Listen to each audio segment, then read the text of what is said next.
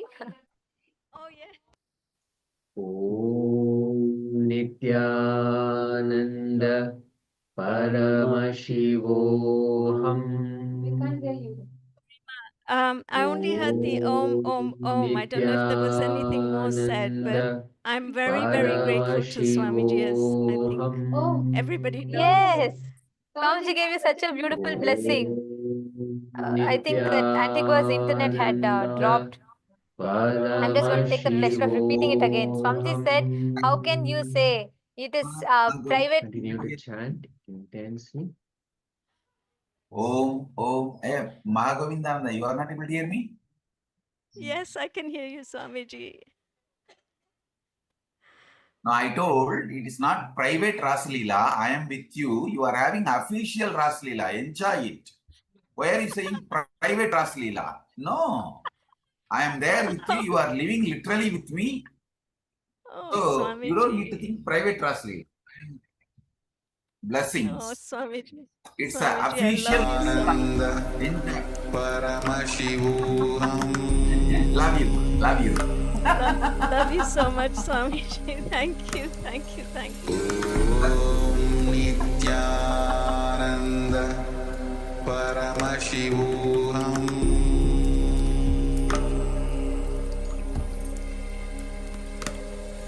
Om Nithyananda Paramashivoham.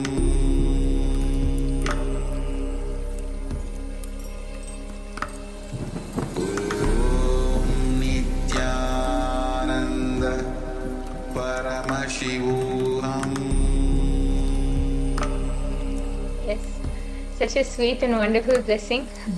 Okay, yes. Thank you, Ma Mahagovindananda, for coming and sharing. Yes. And Ma Kailasa? Nithyanandam, Ma Kailasa? Can you come to the front? Can you come to the mic, Ma? Nithyananda Paramashivoham. Yes. Nithyananda, thank you. Can you give the update for the Chinese causing, Ma? You and Ma Kamakala Rupa. Can you give the update for the Chinese causing? Chinese Sangha. What are the updates so far? Can I have a few minutes, Ma? I have to collect all the numbers. Yes. So can you, how many high potentials, how many have booked the tickets, and all of the updates from the Chinese Sangha? Can you and Ma Kamakala Rupa collect it and get Ma? That number we have 20 people booked flights, including 4 children. And then we are still causing more intentions. And there are at least 10 stronger intentions than the new people. And also we are talking to new people also. Okay, Ma. Today, how many people booked the tickets, Ma? And also, like, how many high potentials are we working on causing for today? Just one moment. Yes. And I request all of the hall volunteers and causers from each of your zones also to please collect the updates from each of your zones, Europe, US. Paramashivoham.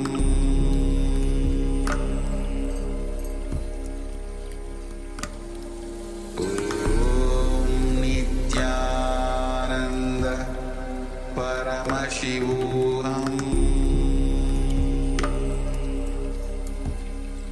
So there are 2 people from Taiwan. They are going to book flights also.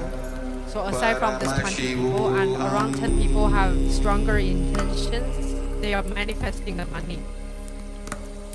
Could you post the names of what are the people who are going to book their tickets? And they're booking They are today. from Taiwan. One person's renewing the passport. So maybe in 1 or 2 days, it depends on when the passport comes. And the other person, I think anytime. Oh, actually, aside from these 2 from Taiwan, another 3 people from Los Angeles. They are also renewing their passport. I think the mother is renewing her passport. So that has to happen on Monday, and after that, if it takes 24 hours or 48, and right after that, she will book for the herself and 2 children. That's also confirmed. So minimum 5 people. Okay, ma. Okay, ma. Can you give the details, like the names of these people? Can you give all of those details, ma? Yes, ma'am. You want to post in the Zoom? We'll post in the Zoom. Yes, ma'am. Thank you. And even all of the high potentials, how are we working towards causing their reality, and all of those updates also? Ensure you talk to all of the all of the whole Chinese zone, and speak and see how are we going to cause all of this, all of the high potentials reality, and get them for the program. Nithyananda, Alisha, Madhuri, Shakti Rupa. Requesting a quick update. How many people you have boosted so far, and many people called? How many calls you have done so far, and any of the high potentials? From the Paramashivoham.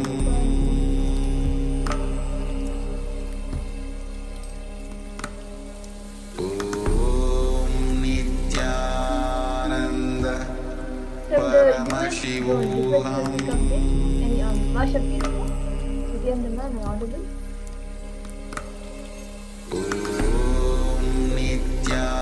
Nithyananda Paramashivoham.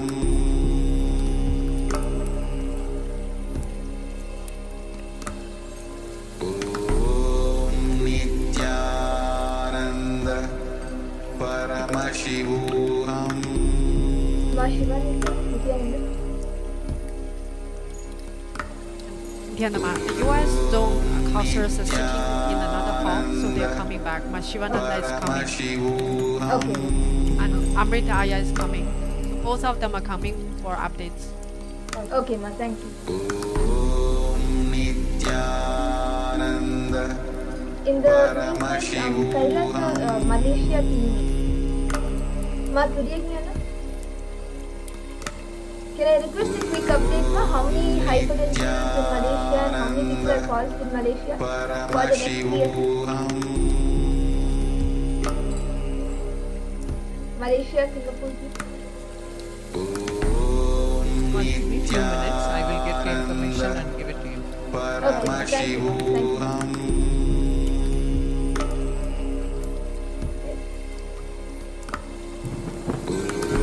Recording stopped.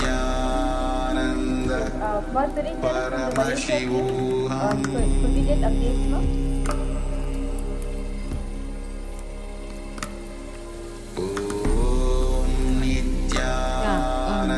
We still holding the space for them to manifest, come here. I think 3 to 4 people. There's a higher potential. Yeah. Yes, Could But we they're get still a not booking tickets. relax on the manifestation.